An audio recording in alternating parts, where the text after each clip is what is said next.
Good morning, good afternoon, good evening. Can you hear me? I hope you're all out there. Oh, it is look at that. We got some comments. People are, hey, it's Simon Martinelli. How you doing, my friend? Good to see you. In the chat there. We got Juergen freaking Hoeller. I'm so excited. I mean, obviously, I think pretty much everybody knows who you are, but just in case, for the one person in the back, would you mind introducing yourself, sir? So, hello everyone. Good evening or morning, or wherever you are. So I'm Juergen. I've been working on the core Spring Framwork for a very long time. Ever back from co-founding it up to the very present day. And so I've been basically in charge of everything from Spring Framwork 0.9 to 7.0 right now. Nice. That release is 7.01. We've got like it's already improving and already getting better. But actually, that release is old now, right? 7.0 came out last week. No, that's actually the very way I see it. Right? What we are doing here is we are launching a new generation of the framework. 7.0 is only the beginning, right, of a new generation, and the real promise of that generation is going to fully unfold in the course of basically the 7.x series, right? It's very much planned that way from our side, and it's always very exciting to kick off a new generation of the framework for that very reason. Right. Well, so this release is huge because there are some big broad stroke improvements. But also what I also noticed is that there's no big, nothing that would jar somebody or dislodge somebody from the momentum of upgrading, like there were some big opportunities in previous releases, but they came with a bit of a cost, like Jakarta EE, that migration was. Yeah. Tumultuous. I definitely sympathize with everyone kind of remembering the Spring Framwork 5.3 to 6.0 transition, or the corresponding boot transition. The impact back then, as unavoidable as it was, right? Because Jakarta namespace, that change, the Jakarta namespace wasn't our choice, but there was only one way forward. There was only one future for those APIs, and it was in the Jakarta namespace. We had to go through that to get over that. But yeah, this major release, this major generation, or this jump from Framework 6.2 to Framework 7.0 is different. Quite different, right? In many ways. It's the transition between 6.2 and 7.0 is much more straightforward from the best of my understanding, right? Even for consumption in applications. And we made a couple of choices that are really a little different from the last time around, right? In Framework 6.0, we basically took a bet, right? We were saying when we have to go through the Jakarta transition anyway, the Jakarta namespace transition, Java X to Jakarta. So we at the same time we raised the Java baseline to quite dramatically. Back then it was perceived as dramatic, right? From a modern day perspective, it almost looks conservative again. But we make those decisions based on very specific reasoning for every generation. And the reasoning back then was certainly different from what we applied now. Now it's more about a continuity that we want to basically lay out, right? From we did not want to raise the baseline, so that's why it's still on Java 17. It was radical last time around in terms of the jump. It's radical this time around. Basically, same Java baseline, right? Definitely unusual, a bit out of the ordinary. We usually do take the opportunity to raise the baseline in new generations as much as we benefit from it, right? But this time around, Java 17 for a framework designer, for a framework implementer, for a framework maintainer, it's Java 17 is as great a foundation as it gets, right? Simply speaking, a higher baseline, say Java 21, wouldn't have delivered that much benefit for the framework internally. There's all the user value that we need to deliver. We can deliver the way we do it right now with multi-release jars. And for the framework internally, for its maintenance, and for the enjoyment of our everyday work on it, Right. it's Java 17 is fine for that, right? It's basically a very pragmatic decision, and there's that, and there's a certain industry consensus out there. If you look at Yeah. basically most of the Java libraries out there, the latest major generations of other Java libraries out there, most of them are on Java 17 as a common baseline. Jakarta EE 11 APIs as well, of course, but also third-party libraries that we really deeply care about. So there seems to be a certain consensus that basically Java 17 is the new Java 8. Right. Yeah. It's not the same amount of inertia, hopefully, that we Yeah. have on Java 8, but a similar sort of consensus that it's a good baseline for frameworks and libraries for the next couple of years still. Is it our official recommendation that you stay on 17? That's where it gets interesting, right? It is not. Because we understand that sometimes you're held back. I know that in some environments you're being held back by forces outside of your control. But if you can, we actually recommend going for the latest Java LTS generation. So, and that's also something we want to prominently feature when we, in the release notes and everywhere, the release announcements. Java 17 may be the baseline, but we actually recommend, forget 21, we recommend Java 25, right? Yeah. At this point, I would not recommend for anyone to upgrade from 17 to 21. Go straight to 25. Yeah. There's an enormous amount of additional goodness, in particular coming from Java 24, so rather recent goodness, accumulating into Java 25, including virtual threads, right? If you haven't spent time with virtual threads yet, don't even bother with the implementation you find in 21. Go straight to 25. There's a much more refined implementation without some of the infamous issues, right? That you may have, like the thread pinning for in certain scenarios. So, but it's not just that. It's the initial cut of Project Leiden, and it's there's so much goodness. Garbage collector improvements. It's compact object headers. Yeah, so nice. Now, if we would have had that 10 years ago, right? We would all be using it. But yeah, even now, I would strongly recommend investigating all this goodness that you get basically out of just upgrading to JDK 25. Don't just upgrade. Try to make use of what you have there, then, right? Oh, for sure. But that can be a two-step. That can be a two-step process, right? Upgrade first, smoke test style. If you're beyond that point, try to explore the goodness that JDK 25 gives you in terms of fine-tuning of the runtime environment, right? So yeah, that's where our recommendation certainly is. And the same goes elsewhere, right? Try to be on the latest. That's certainly, I'm not going to deviate from that path. And what about for GraalVM users? GraalVM also has a major transition there. GraalVM 25 has a new metadata format. It's actually also a bit of an accumulation of things that only really landed now. So in practice, GraalVM 25 is our new baseline there. So it's actually for GraalVM users, we have a higher, stronger expectation that they would be upgrading to the latest GraalVM OSS release there, if they can. Whereas now the concessions we basically make for the Java baseline itself are for scenarios where different forces are at work. If you're able to consume GraalVM, we expect you're also able to upgrade it much more easily. So yeah, GraalVM 25 is the minimum there. I'm suggesting we should make it the baseline required in 7.1. If Spring moves, industry moves along with it, he suggests. Yeah, it is. There's always a Simon with some good reasoning. There's always a minimum that you require, and there's always a de facto recommendation. And I quite like the arrangement we have there at the moment. But if you ask in that direction, right? So for a next, that's a little far out now, right? But for a next major, say a Spring Framwork 8, we would definitely go for JDK 25 as a minimum. If when there's never going to be a JDK 21 baseline Spring Framwork release, that much I can say. Yeah.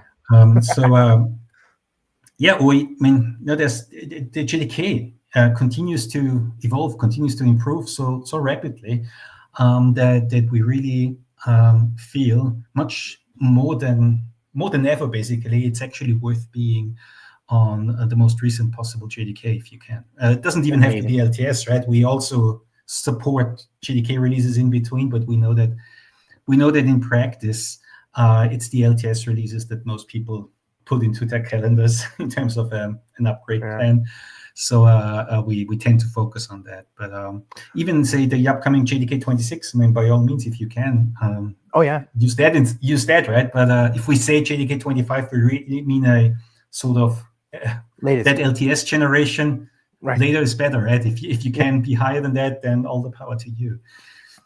So that's the baseline for the JDK stuff, which is to say, for people on the JVM, if you're using Spring Boot 3, there's absolutely no reason you couldn't go to 4 and therefore to Spring Framework 7. What other, and we talked about GraalVM, obviously that's going to be easier for people who are able to, if you're able to incorporate that, like you say, you're able to upgrade. What other broad strokes do we have? You mentioned Jakarta EE. Yes. What does that look like? That's Any breaking actually changes? that's part of the arrangement. The Java baseline may be, the minimum requirement may be still Java 17, but for Jakarta EE, out of a combination of reasons, we are going through an upgrade where Jakarta EE 11 is now the minimum requirement. So you need to run against that generation of APIs, not Jakarta EE as a platform necessarily, right? The way we usually do it, it needs to be corresponding servlet JPA releases. You need to be on servlet 6.1, that would be Tomcat 11, JPA 3.2, right? So the Hibernate 7 generation. But the APIs really matter less than the providers, right? We basically wanted to be on Tomcat 11 and on Hibernate 7. Not least of it all, for being able to embrace whatever's coming next, right? So Right. even Hibernate 7 isn't standing still, right? There's already Hibernate 7.1, 7.2 is in the release candidate stages. We support all of this already, including specific support for Hibernate ORM 7.2. Right. Even if that's not quite final yet, but we really mean to track the latest and greatest what's being provided there. We're not trying to stand still in terms of adopting the latest third-party libraries at all. Quite on the contrary, if you wanted to see it like that, this is basically a conservative Java baseline here in Spring Framework 7, but a pretty high third-party library baseline, right? We really want you to be on the latest generations of Tomcat, of Netty, of Hibernate, of Jackson, right? We really want you to be on the latest there. Yeah. We just let you be on a lower Java baseline if that's outside of your control. Right. Well, okay. If you wanted to see it like that, right? But that's sort of the pragmatic compromise we made in the end. And I find that particularly pragmatic because it means that internally we were able to get rid of quite a bit of outdated integration arrangements in the framework code base. It really helps tremendously to be able to support a focused generation of, say, Hibernate, right? To be on the Hibernate 7 minimum, it makes it much easier to support Hibernate 7.1, 7.2 features specifically. Right. So this time around, we internally benefit a lot from this higher baseline in that respect there. And we have some new, like we have the JMS client, which is quite nice. New integrations with that. Yep. That was long coming in a way. JDBC client, REST client in the Framework 6.1 era. We meant to do a JMS client as well, but never quite got around to do it. And so we are also trying to aim for a certain degree of completion, right? Of certain efforts, longer standing efforts.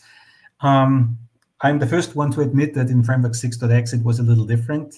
We were so very busy with the Spring AOT work and the GraalVM support in 6.0, so there were leftovers, ideas we had that we could only tackle in 6.1. That's why 6.1 was a pretty major release, feature-wise. In other areas, like in JDBC client and REST client, virtual thread support, the lifecycle revision, all of this. So it was a little unusual there. I tend to see it a little more balanced here.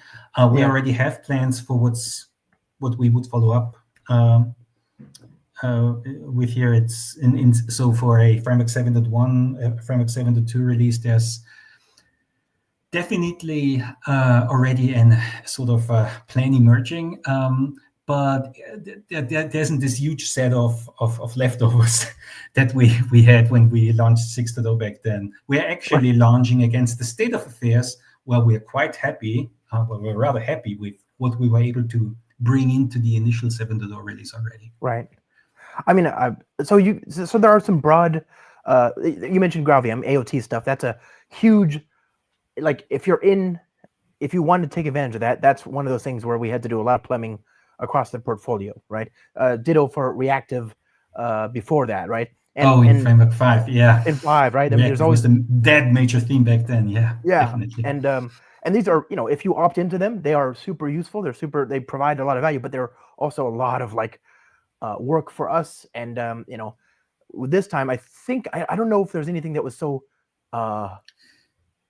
demanding. I think the Jackson stuff maybe, and the null safety. JSpecify really needs to be mentioned here. I think it is sort of light in a way, a step that we took from our own nullability annotations, basically from our own arrangement for better null safety against the framework APIs and within the framework implementation. But we moved on to JSpecify, and we learned along the way, and it's actually quite different with type user annotations. It's more expressive, more nuanced, being able to attach nullability semantics at the generics level, not to generic structures now. So we can express the actual nullability in a very fine-grained way. But since we not only did that at Framework 7.0 level, we also did it for the portfolio. So the lion's share of the Spring portfolio projects is using JSpecify now for basically better internal null safety, but in particular also for a clear and consistent nullability definition, nullness definition at the API level. And that's actually a pretty major thing, right? It's a pretty major effort. We basically have a comprehensive layer of nullability, of non-null by default plus nullable declarations for the entirety of the user API in the Spring portfolio here. Right. That's a pretty significant deal. And we are, as far as I'm aware, at least, we are the first, certainly the most major adopter of JSpecify here in the industry, rolling JSpecify into a new production generation the way we do here.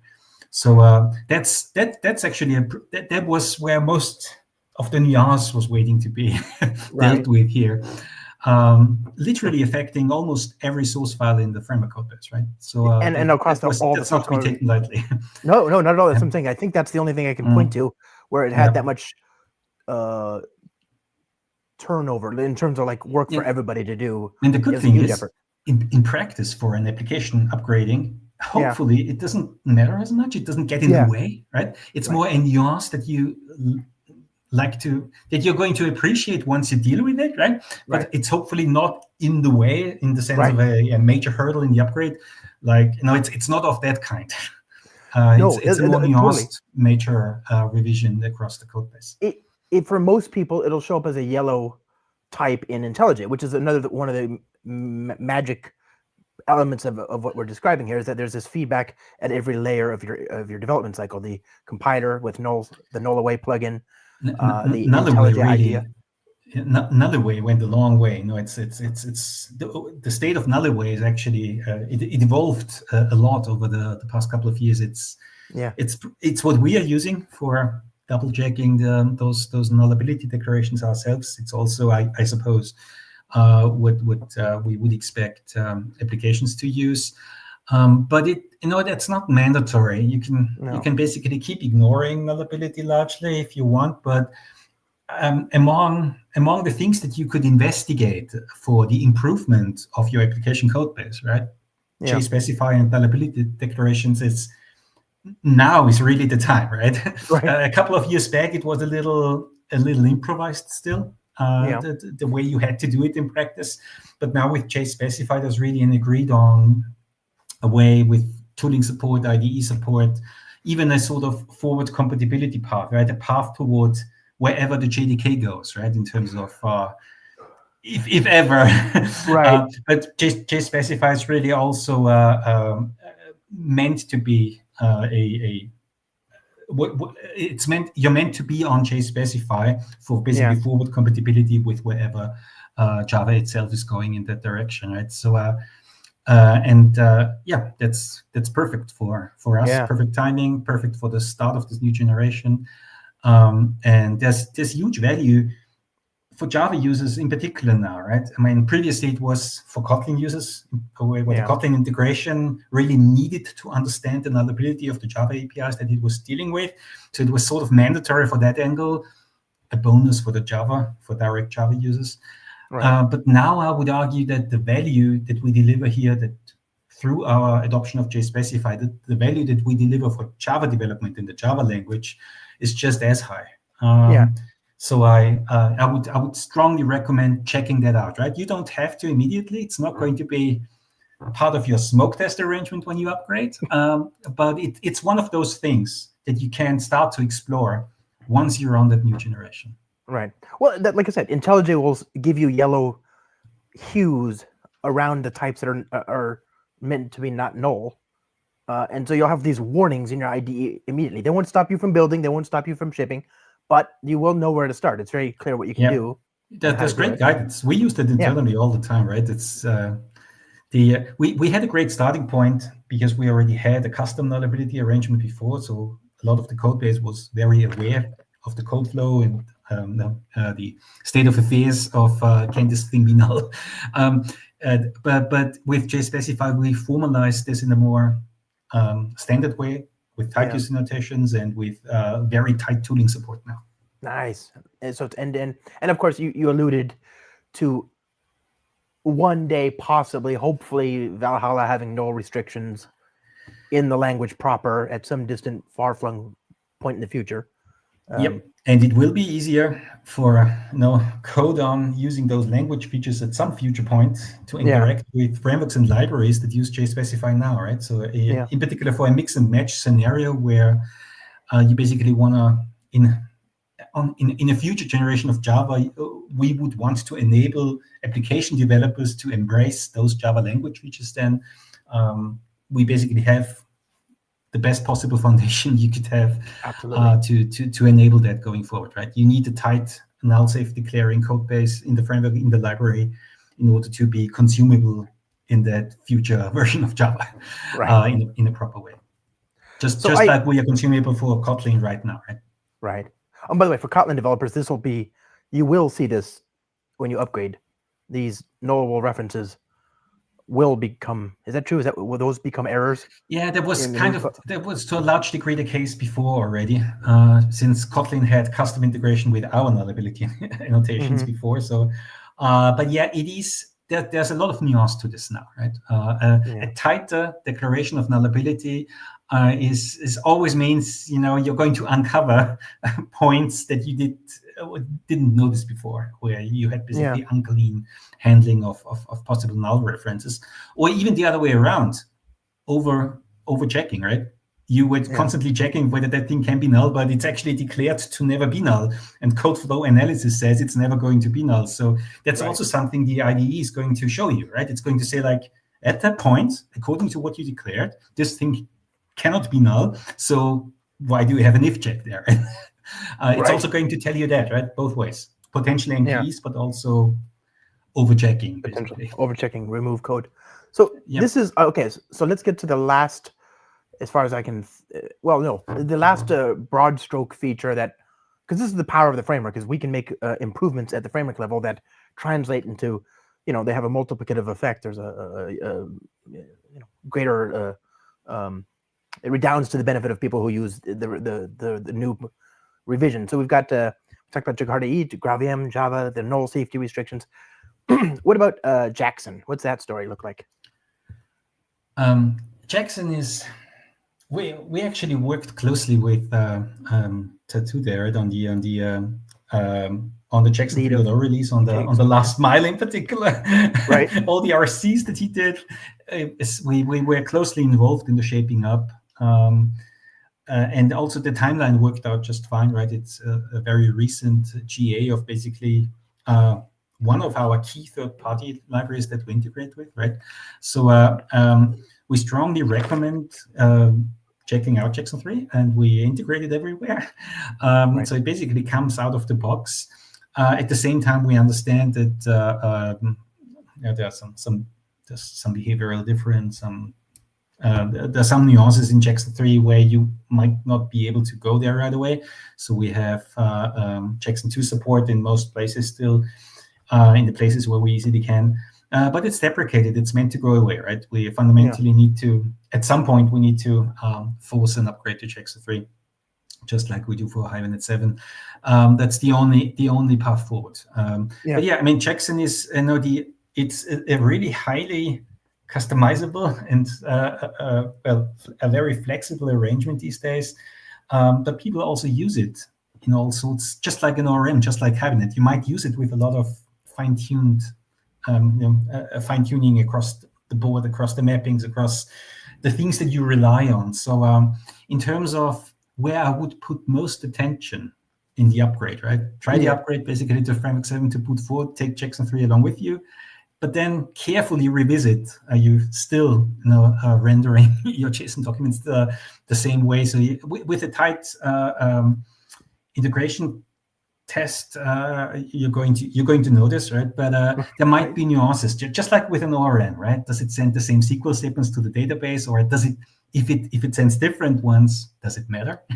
Right. There's a lot of nuance there in the runtime behavior. So in that sense, we understand that the Hibernate 7 upgrade and the Jackson 3 upgrade are sort of maybe the biggest things you should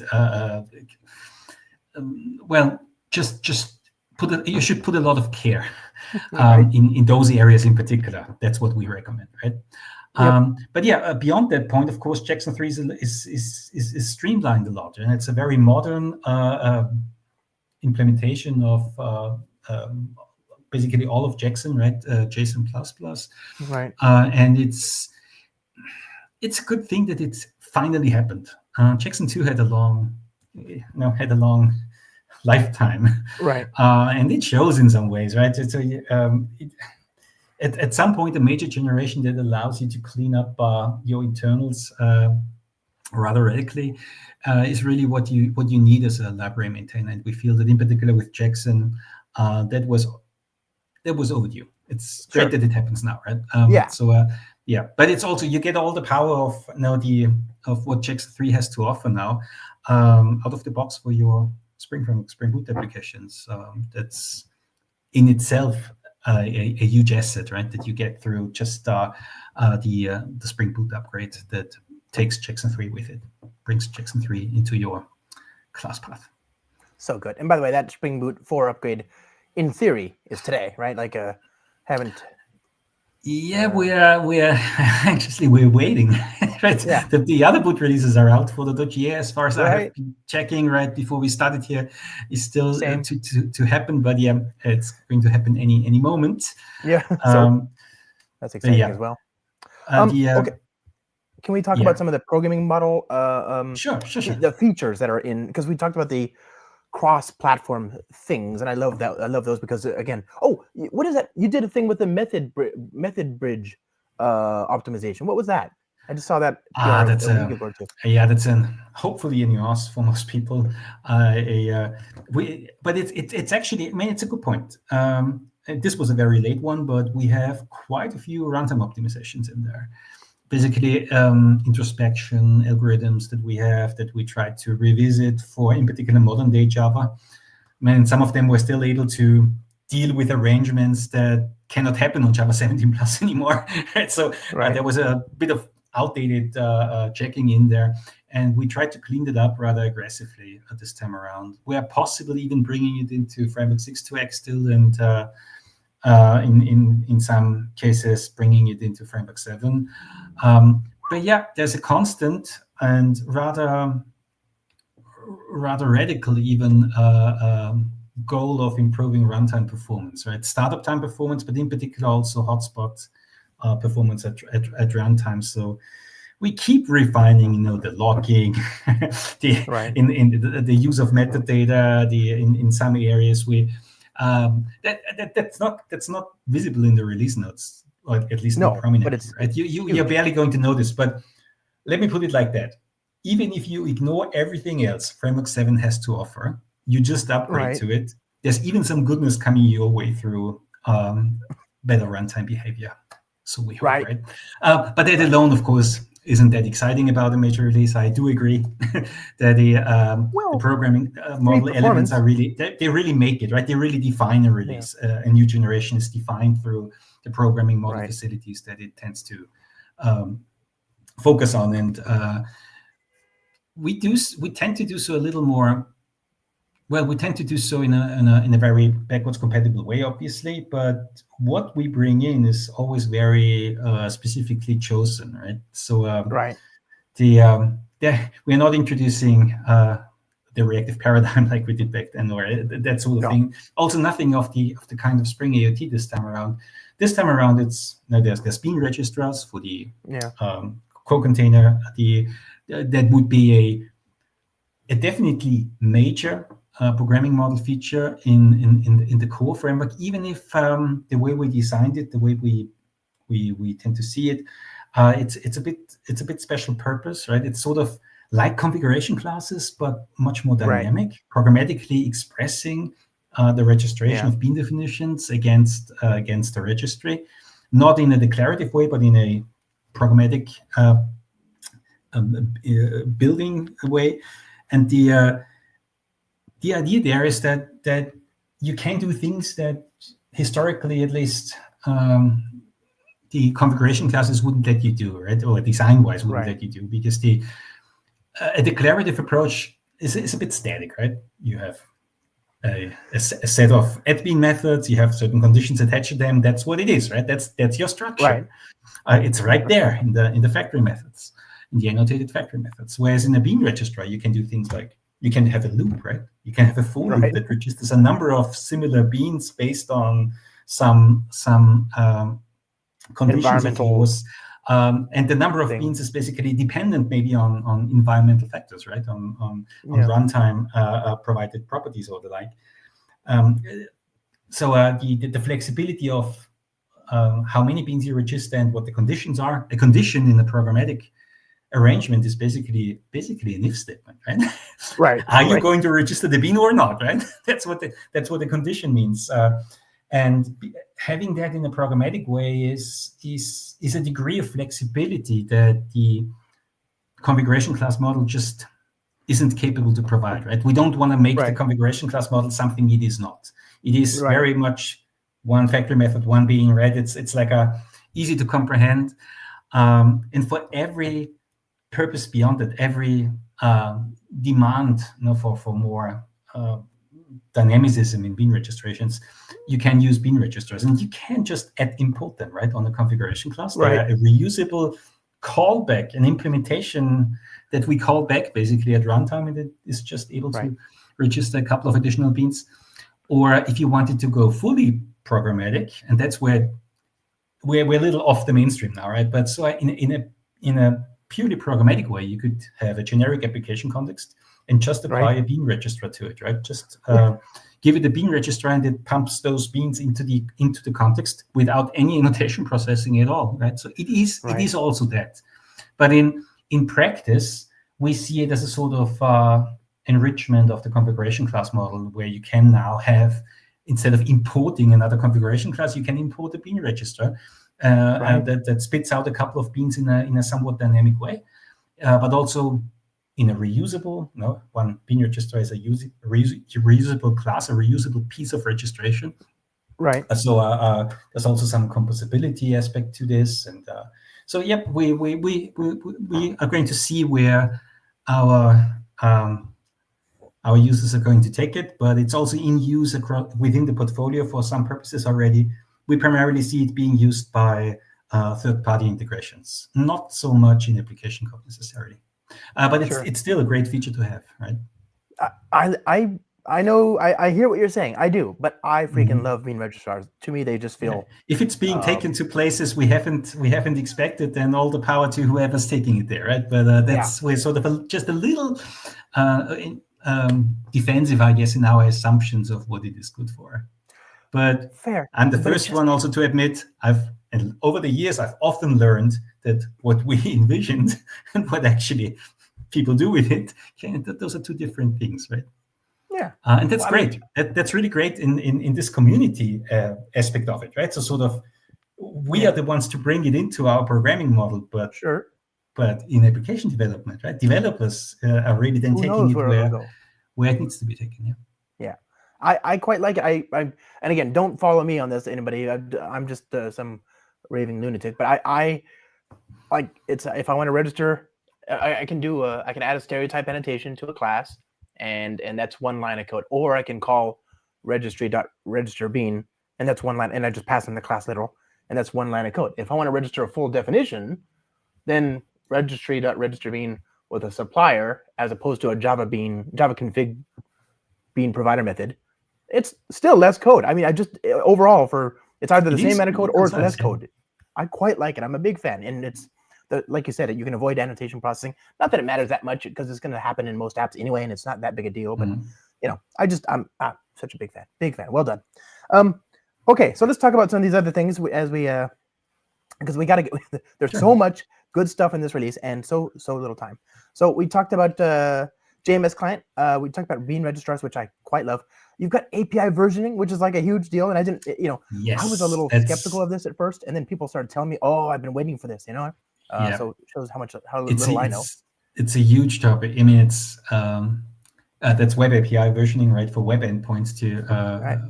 But the And gateway.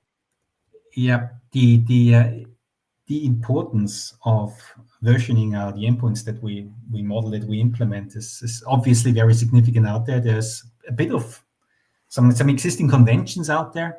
So what we do, but there's no single way of doing it, right? So what we provide here in Framework 7 is really a very flexible, a highly customizable affair. You basically choose what kind of versioning strategy you want to apply, be it header based or wherever you take the version from for incoming requests. It goes both ways for the server side part of it and the client side part of it. Right. How do you send the version along, and how do you then use it for mapping purposes?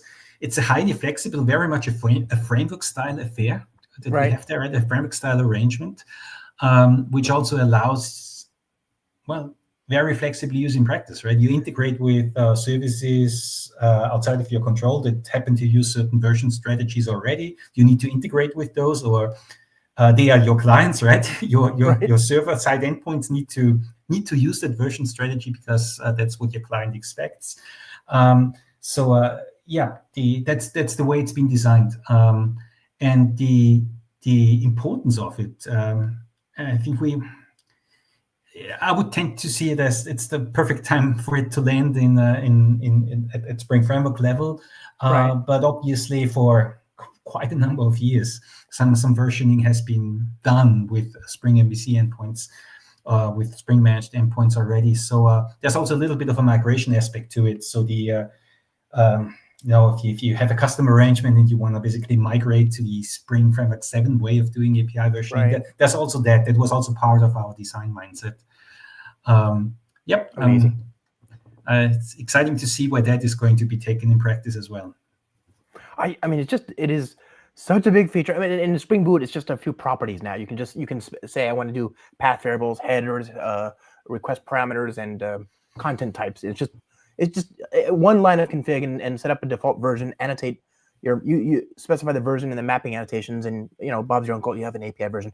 I didn't know it was going to be such a big feature. I thought surely people were using more. I mean, to be fair, there is there's hypermedia. There's all sorts of like elegant ways to sort of build backwards compatibility into it. But the world is a little bit more messy than perhaps I was prepared to admit. And sometimes you just got to keep both of them. I get it now.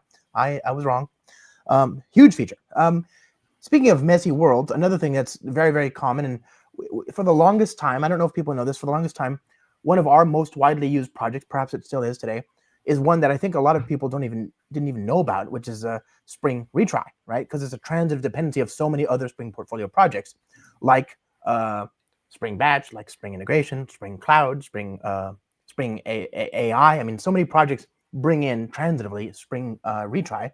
It was very, very happy as a result. Then I was very happy to see in this new release some of that goodness baked into the platform itself, where you've got this new @enable resilient methods annotation. What's that about? What's the? Yep. That's basically that. I tend to see it as a sort of consolidation of the essence of some of those features being provided as part of the programming model now, rather than now a component that sits on top or that's only available to downstream use. Right? We have it at the core framework level now, which means we can also use it ourselves in other core framework facilities going forward, or projects with only a core framework dependency can also use it there. But it's also different from what Spring Retry, from the way Spring Retry used to work, right? So in many ways, it's a reinterpretation of both the programmatic way of doing retries and the declarative annotation-based way of doing it. And you already mentioned it's actually called enable resilient methods, because the two things we currently have is retryable itself, the retryable annotation, and the concurrency limit annotation, which both are sort of interesting, and I can see this growing a little. We don't actually want this to be a very comprehensive arrangement of everything and anything, but more like essential pieces that are really useful within a service implementation, like a little further down from the web endpoints, where you talk to certain external services and you know that you need to be a little defensive and not overloading them. You could use a concurrency limit for just that purpose, or for internal purposes where you know that your own implementation is a little memory consuming, so you'd rather block further callers if a certain limit has been reached at runtime. So even concurrency limit is sort of it's a feature we had for more than 20 years, the concurrency throttling at the AUP level, or even concurrency throttling at the task executive level. But this is basically now a generalized version of the feature, where it can be applied to any kind of target method implementation, basically, declaratively through a concurrency limit annotation. But yeah, back to @retryable. @retryable is also a bit different in how it operates. So it really takes the method signature and tries to do the best it can, which means it says, is it a reactive method, right? Then it actually goes into a very different code path. It uses reactor's retry backoff spec mechanism to express those retryable characteristics against the reactive pipeline that is being returned from that method. So it actually has reactive support, which Spring Retry was never designed for. And for a non-reactive method, it uses basically a programmatic, basically a loop, right? It uses retry template and the retry policy, which is basically a glorified retry loop if the initial call fails, and then just a very configurable arrangement for how you want to react, right? For how long do you want to back off? What kind of backoff policy are you going to apply? How often are you going to retry? What kind of exceptions are you even going to retry for, and which ones are you going to let through immediately? It's a very flexible affair, but also very minimal, right? So it's in a way I'm very happy with looking at the feature with how little code there is and how much value and flexibility it is able to provide just with that, right?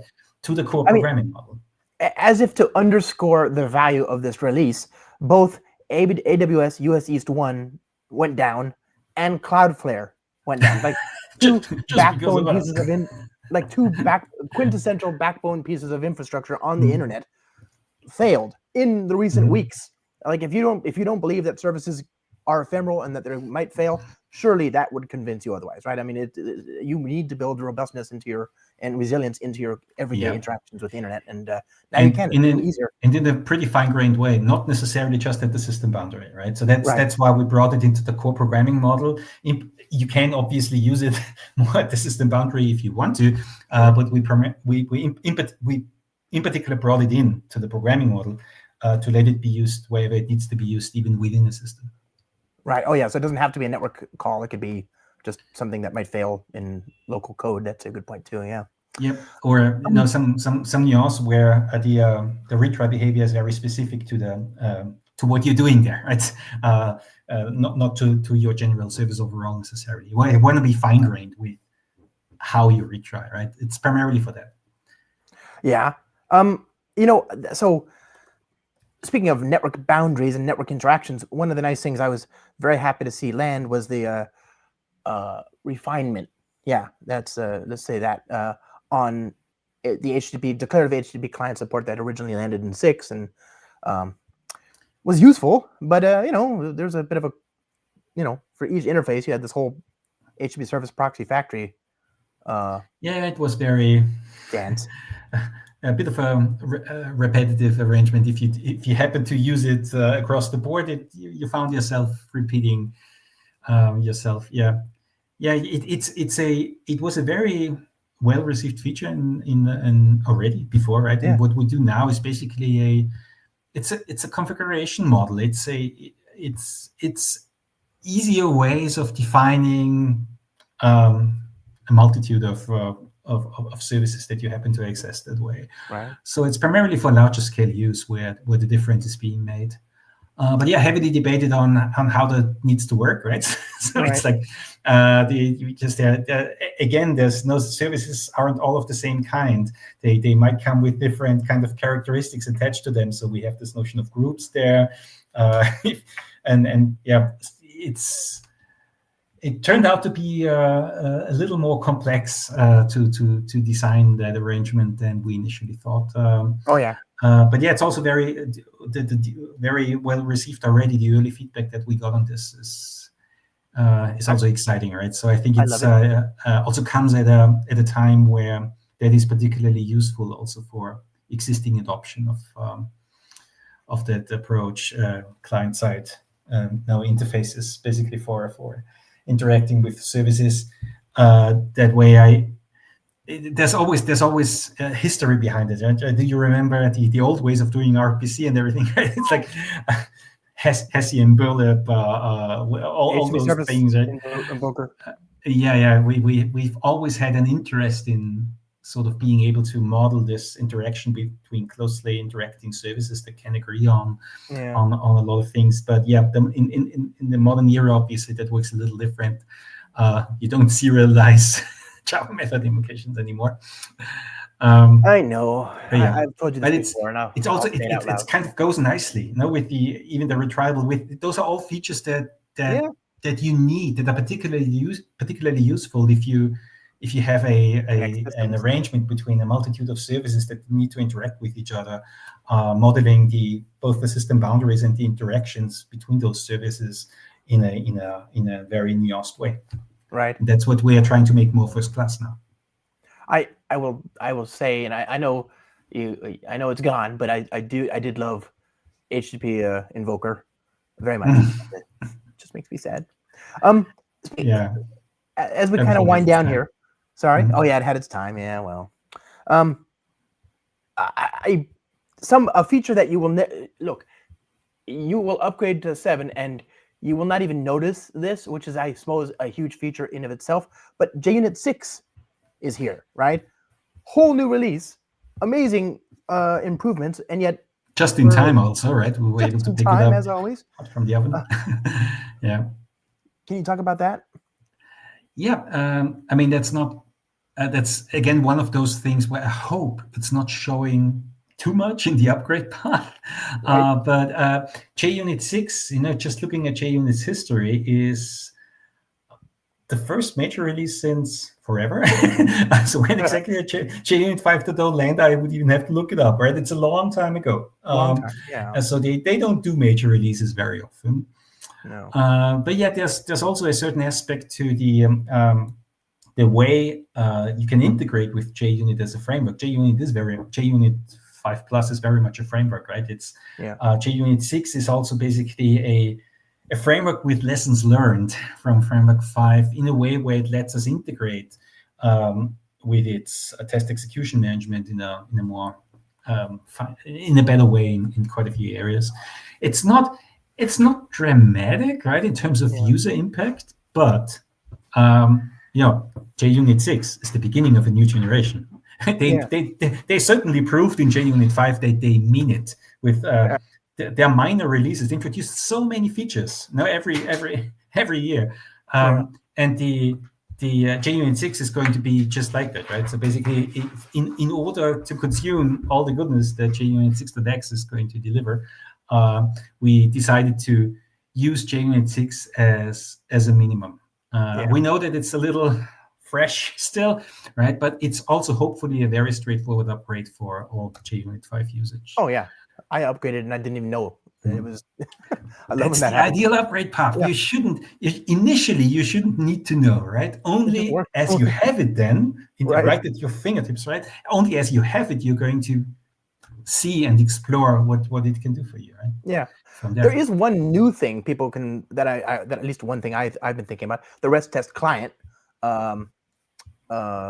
which is an extra. That's a thing that wasn't there before, which is nice. But otherwise, it's we are trying to align a lot of things. That's a little bit of a background theme, but between web client and REST client, or even between reactive and non-reactive, where there's a lot of effort going into the completion of a certain alignment that takes years, basically, for all the capabilities that you're using, say, even in the reactive space, to also make them available for the imperative, more virtual threads-oriented programming model, right? In a way, you can read our at retriable support or retry template. You can see it from that perspective, right? So in a reactive pipeline, Reactor always let you do fine-grained retry management. Right. That wasn't quite possible at that same level, in a similar way for imperative arrangements. So now that's maybe a bit of a background theme here. That lots of the things that we do to the programming model right here in 7.0 or also going forward are a little motivated by, say, virtual thread enabled scenarios, right? Where like concurrency limits, just blocking before you enter the method call, you can easily do that in a virtual thread, more easily than you can with a traditional thread pool, for sure. Or also retry management in the same way, right? It's sort of backing off and just sleeping. Lots of those features that we have in the programming model now, lots of those options, those facilities that we have, are particularly virtual threads friendly, I would argue. Right? They work fine with platform threads, obviously, but they are particularly friendly for use in a virtual threads enabled stack. Truly, it's one of my favorite. I mean, that's also something I really wanted to just mention from a design perspective. It's not showing if you just look at the feature set, but it's very much a behind the scenes theme. Sure. Oh, and I totally. People wonder why we haven't changed the default, and I would remind them that Java 17 is still the baseline, so we can't change the default to virtual threads first just yet. But maybe for Spring Framwork 8, who knows? Who knows? But we provide all the, even right now, I would argue, we provide a lot of goodness, a lot of so much. Comprehensive support for virtual thread enabled stack. You just need to opt into it, right? It's not quite a defaulter of any kind. But I think we make it as easy and as straightforward as possible to opt into virtual thread adoption, even in nuanced ways, right? You can use virtual threads in very nuanced ways, selectively in a larger application. We make all of this possible and pretty straightforward. There you go, my friend. It has been an amazing time hanging out with you and talking about all this. I cannot believe Spring Framwork 7 is already here. And later today, it's morning. Well, just after, the afternoon has just started here in New York City. So at some point today, we'll see Spring Boot 4. I mean, just a whole new generation, and it's very difficult. We have a release train concept, and it's very hard to know when the release train is finished, because we have Spring Boot is sort of like a midpoint almost now. We have Spring Framwork, that's what kicks things off. So that's the thing I glom onto as like the official. The date, and then we have Spring Boot 4, but then there's a few post-boot projects like Spring AI and Spring Cloud and Spring Modulith, and they meet their own release cycle, right? Is Spring gRPC? What happened with that one? Where did we land on that? Is that a post project for now? And will that, I don't know what happened. Whatever. We have a bunch of projects. It definitely used to be, but the coordination for the release train, I think, is one of the most important steps we took, right, in release management. It makes our releases very predictable. So good. And not only starting with Spring Framwork actually, but even everything we are involved with, right? So Micromit, React, all those things kind of are released in a coordinated fashion, and also in a very predictable fashion. You basically know every month, on certain dates, those releases land. That's useful for us in preparing for those release dates. Right. And it's also, I think, useful for all the downstream consumption out there to know when things are expected to land. So we have a pretty predictable release schedule, and we're definitely going to keep that up for the Framework 7.x and Boot for the next Such a good idea. Calendar.spring.io is like my fourth favorite place on the internet. People should go there and check that out. Juergen, you're like a legend. I can't believe I have to ask this, but are you on the internet, and do you want to be found? And if so, where can people find you? Yeah, I guess I'm actually easiest to find on GitHub. If you want to have a conversation about a certain feature or an improvement or whatever it is, raise a GitHub issue, and that's what I spend most time on. I'm not very active on other channels. I openly admit that, but I'm very active on GitHub and GitHub comments. So we are, let me use the opportunity at the end of our show here today to just also say thank you for all the contributions. Spring Framwork 7.0, it had so many external contributions with really great points made and great pull requests provided. So I very much thank you for everyone who ever submitted a pull request or even just raised an issue or pointed out a nuance that we were missing. All of this is super useful. This was the first generation of, or the first milestones for a release where we published our milestones and release candidates to Maven Central. Oh, so good. Making them more easily accessible, not just from our own repo. And I think that really helped. But of course, that's only really lowering the bar. I know it really takes some courage for people to reach out to us and submit something. So I appreciate every single interaction there. 100%, but it takes two to tango, right? You and the rest of the team conscientiously moved to GitHub pretty early, and that democratized access to contributions. It made it much easier. Yeah, and then the Maven Central deployment, that's like another concession, another move towards approachability. So, and that's not easy to do when you're with a portfolio as large as ours, with as many projects and as many people and as many engineers working in sync. So really, really, really good. I'm so grateful for our community, and as you just said. Thank you, Juergen. I'm grateful for you too. Thank you very much. Thanks, Josh. And by the way, it's Thanksgiving soon next week here in the States. So I am thankful for you all year, but especially this week ahead. Bye, everybody. Have a great day and a great weekend. Cheers. Thanks, everyone. Bye.